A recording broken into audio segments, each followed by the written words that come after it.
An oversaturation of ads, some botches, mistakes being made, the commentary calling out mistakes. Man, Saturday night's main event is an eye scope into what the WWE is actually doing wrong with the company. Yes, there's a lot of good things that have come out of recent ages about what the WWE has been able to do. They continue to grow the company. TKO is an investor. They're $1 billion company. They're all over the world, national Netflix deals, but there's something that always does wrong. Yes, they're pushing wrong people. They're continuously putting ads. They're doing pretty much everything wrong that maybe the old heads wouldn't have like. Maybe it's not the right strategical moves. Maybe we need to dive deep into this. You're watching Ringside Riffs. My name's Andres. I'm just gonna jump into exactly what Saturday night's main event showed us into the glimpse of the future for WWE, starting off with them being on NBC, on national television. Yes, it's pretty much a few things. They got this contract going again. It's one of the things that they want to bring back. I heard some rumors the Great American Bash is going to come back. So, just a few things like that that they're just trying to bring back, implement. The matches were pretty solid. Some things did stand out, of course. Starting off with, of course, Braun Breaker, Seth freaking Rollins, and now Bronson Reed. I mean, the Australian badass, and of course the architect. We have all these mixtures with, of course, Paul Heyman.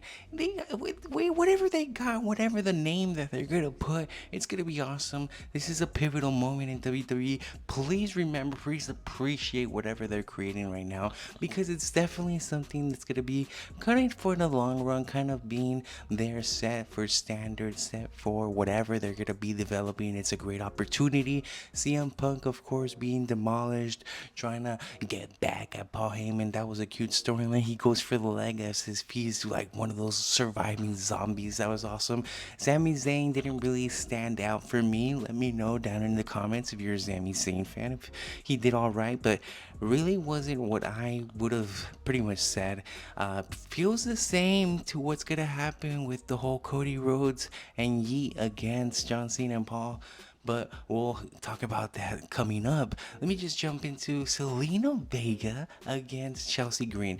And if you're not here saluting to her Secret Service, to everything that she's got going on, then you're not really respecting Chelsea Green. I mean, she's doing a tremendous job, and it's not to say that I'm gonna criticize Selena Vega, but I'm gonna criticize her because she botched that 619. She even broke that girl's nose. I mean, what was that in the end? A little kick, a little knee, and a little whatever you want to call it. And her pop rocks or her code red, which wasn't recognized how it should have been over there with CM Punk. It was definitely something that I wasn't really feeling it. I wasn't really content. And for it to be one of the only women's matches in Saturday night's main event, it didn't really carry its weight. Now we had, of course, Ron Cena, R-Truth against John Cena. That was a hilarious match, something that they both want to carry up, something that they both want to build up. And R-Truth just fighting against his childhood idol. If it's not his childhood idol, it's definitely a mentor. It was a great moment, and it's a pivotal moment to show that John Cena is just going to continue to evolve into this heel character. And they're diving deep to, oh, nobody expected that he was going to be a heel on his last time. It's a retirement tour. I can't believe he's a heel. Well, yes, even R-Truth couldn't beat that out of him. We went into the steel cage match, and that's when things got interesting. The Body Ventura was calling it out. Why is it a thing now that you can just walk out of a steel cage match? I mean, the rules used to be you're either going to pinfall or submit inside the cage because you beat down the opponent, or you're going to go over the top rope. Even in the video games, I mean, please let me know. But even in the video games, you couldn't do that until recent years when both of the opponents had to be knocked out because of the suplex, and then you both crawled out into this mini game. Now it's just like Damian Priest, like, hey, open up the goddamn door. I want to go out because he's down. I mean, come on, it didn't make sense. The Body Ventura, the governor, he made total sense, and Michael Cole, Pat McAfee, pretty much just laughing at him, wanting to call him out.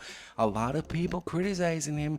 Let me know, are you one of those people that don't want the governor to be anymore on the table? table, or were you actually respecting it? I mean, you gotta call it how it is. You gotta talk this truth.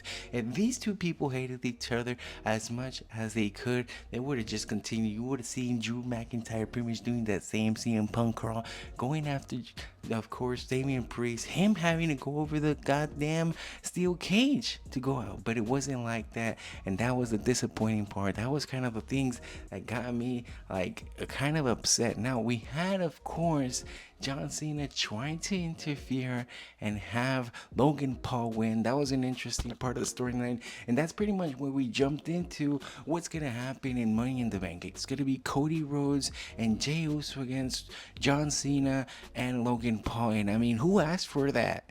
What's going on? What is that even involved? That just proves to you that the WWE only cares about money. TKO is only a board of directors that's caring about the profits, and they know that this is gonna pull in the audience. They got a massive marketing magnet. It's LA. It's Money in the Bank. I mean, Money in the Bank is becoming a BT or PLE. It's not even relevant anymore. All you want to know is pretty much what's gonna happen with the briefcase.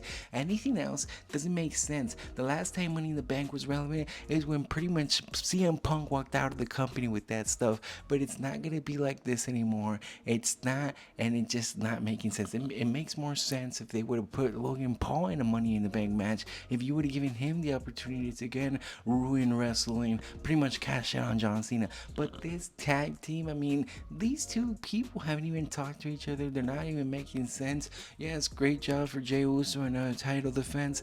I don't even take his titles seriously. I mean, I really feel like the WWE is just pampering the guy, and if he's not pampered, then Rikishi's gonna come running in and he's gonna make a power about why his son deserves to be title holder. Now, there's a lot of things to just break down. The WWE is pretty much going on an uphill trend. They're getting more views, they're making it all make sense.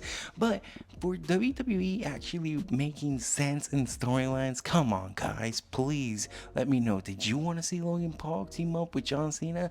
I'm excited for Cody Rhodes' return. I'm definitely excited for whatever's gonna happen there. I'm excited for what they're building up to Money in the Bank, and it's all making sense and scenes of who is in that ladder match. But now we got the actual card building up, and we gotta go over it. So we'll go over another watch. Thank you for watching.